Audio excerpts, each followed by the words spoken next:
record. Oke, ini dia.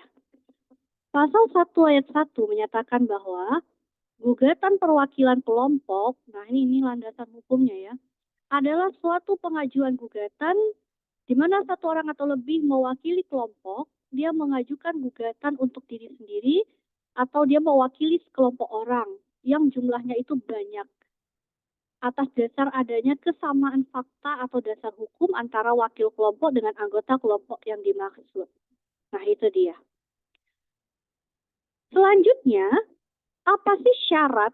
Nah, nanti coba ya, raise hand kalau yang bisa jawab. Apa syarat untuk mengajukan gugatan secara berkelompok atau gugatan secara class action ini? Silahkan. Tantri, silahkan. Bu, Iya, silahkan. jawab, Bu. Syarat dan prosedur gugatan kelompok mengajukan class action ini yang pertama, jumlah anggota kelompok harus banyak karena jika gugatan dilakukan sendiri-sendiri atau secara bersama-sama dalam satu gugatan maka tidak efektif dan efisien. Yang kedua, terdapat kesamaan fakta atau peristiwa, dasar hukum yang digunakan yang bersifat substansial dan kesamaan jenis tuntutan di antara wakil kelompok dengan anggota kelompoknya. Yang ketiga, wakil kelompok bersifat jujur dan sungguh-sungguh untuk melindungi kepentingan anggota kelompok yang diwakilinya. Yang keempat, hakim dapat menganjurkan wakil kelompok untuk mengganti advokat jika advokat melakukan tindakan yang bertentangan dengan kewajiban membela dan melindungi kepentingan anggota kelompoknya. Adapun kalau secara khusus, surat gugatan perwakilan kelompok harus memuat yang pertama, identitas lengkap dan jelas wakil kelompok. Yang kedua, definisi kelompok secara rinci dan spesifik walaupun tanpa menyebutkan nama anggota kelompok satu persatu. Yang ketiga, keterangan tentang anggota kelompok yang diperlukan dalam kaitan dengan kewajiban melakukan pemberitahuan. Yang keempat, posita dari seluruh kelompok, baik wakil kelompok maupun anggota kelompok yang teridentifikasi maupun tidak teridentifikasi yang dikemukakan secara jelas dan rinci. Yang kelima, dalam suatu gugatan perwakilan dapat dikelompokkan beberapa bagian kelompok atau subkelompok jika tuntutan tidak sama karena sifat dan kerugian yang berbeda. Yang keenam, tuntutan atau petitum tentang ganti rugi harus dikemukakan secara jelas dan rinci, memuat usulan tentang mekanisme atau tata cara distribusi ganti rugi kepada seluruh anggota kelompok, termasuk usulan untuk membentuk tim atau panel yang membantu kelancaran pendistribusian ganti rugi. Sudah, Tantri? Saja, Bu. Ya, Bu. Poin intinya dari yang Tantri sebutkan itu ada di 1, 2, 3 poin di awal. Nah, syarat untuk mengajukan gugatan secara berkelompok, lihat ya, pada definisi saja sudah kelihatan. Atas kesamaan fakta atau dasar hukum. Jadi orang-orang itu memiliki kesamaan fakta, kesamaan permasalahan yang mereka alami. Gitu ya. Nah, jadi persyaratannya ini.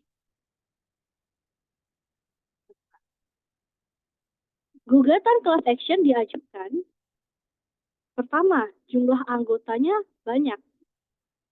Sehingga dengan jumlah yang banyak ini, kalau misalnya diajukan secara individu masing-masing, maka dianggap tidak efektif maupun efisien.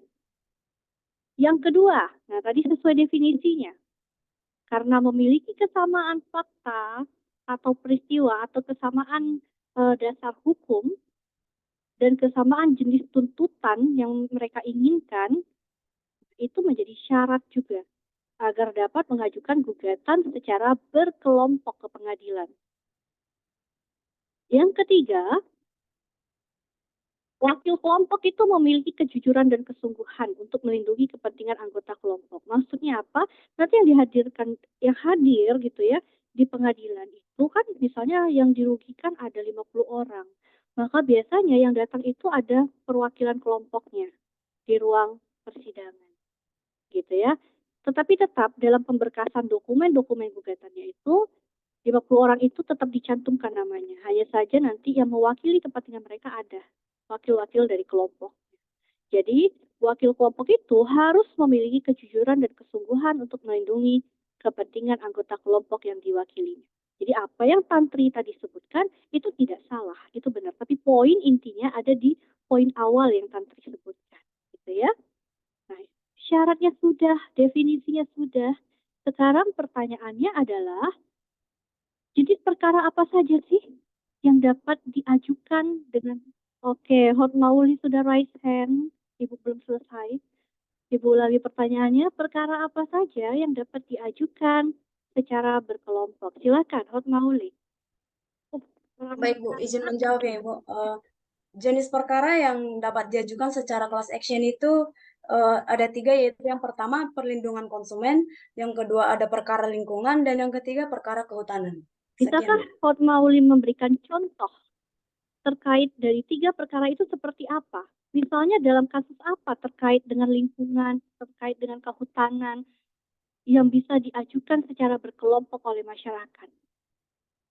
Ada masalah apa misalnya terkait salah satu perkara tersebut? Jadi harus bisa ngasih contoh. Jangan cuma bisa nyebut aja nih perkaranya ini Bu, tapi dalam hal seperti apa sih konteks kasusnya kira-kira? Ayo. Sebentar Bu. Kalau Hotma masih mau mencoba mencari tuh, Kekeh sudah raise hand, silakan.